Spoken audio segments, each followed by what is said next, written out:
Dr. William Chester Minor. I thank you all for gathering. Hello, my name is Dr. William Chester Minor. I thank you all for gathering here today to listen to my life story. I will start off by saying I was born in the country of Ceylon in 1834. My father had moved there as a missionary of the Congregational Church. I was tutored by my father until the age of 14. After that time, I was sent to the United States to continue my education. I then moved in with my uncle who lived in New Haven, Connecticut. The schools there were very welcoming. In 1863, I became an accomplished physician with a sterling reputation and a bright future in my chosen profession. At age 20, I entered the Yale University Medical Department. I spent time as an apprentice to a practicing doctor. During the Civil War, I wanted to help my country, so I became a contract surgeon for the soldiers. The United States Army did not have a fully developed medical corps during the Civil War. The Army contracted with civilian doctors or contract surgeons to provide medical care for the soldiers. I performed a large amount of amputations, which would happen in this room. When a soldier was shot, the bullet would not go all the way through, causing the bone to splinter above and below the point of contact.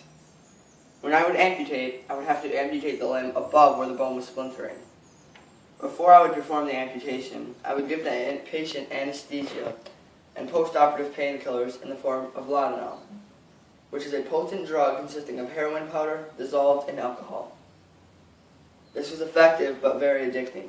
Even though pretty much no matter where you got shot, you'd need an amputation, most patients survived the amputation itself. The only problem was infection. Those are the big killers. They were big killers because doctors didn't know how to treat it and they didn't have the right equipment to treat it. When corporal punishment was to be administered, it was usually done publicly and in front of the culprit's comrades. The punishment was administered by a non-commissioned officer. For some unknown reason, every time an Irish immigrant was being punished, I had to deal the punishment. One time, I had to brand a D into both cheeks of an Irish immigrant. Another time, I had to make an Irish immigrant suffer by shooting him in both hands, feet, arms, and legs until he bled to death. I didn't want to, but my commanding officer said I had to. That moment was a terrible memory that I will never forget.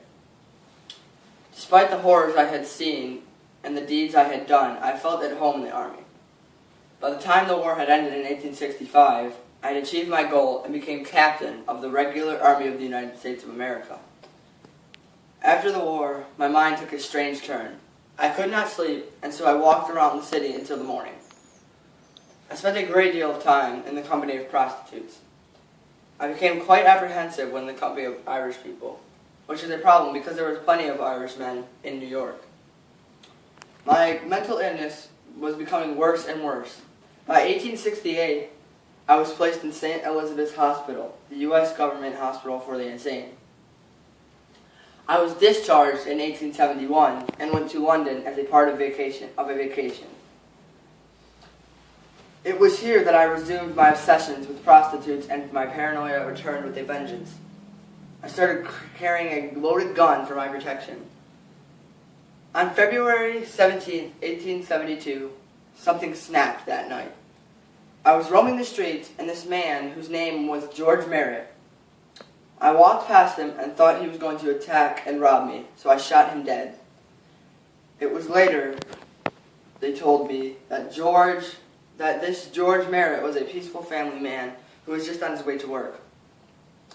It went to trial, and the jury brought in a verdict of not guilty by reason that the balance of my mind was deranged. Saved from the noose, I was sent to Broadmoor Criminal Lunatic Asylum.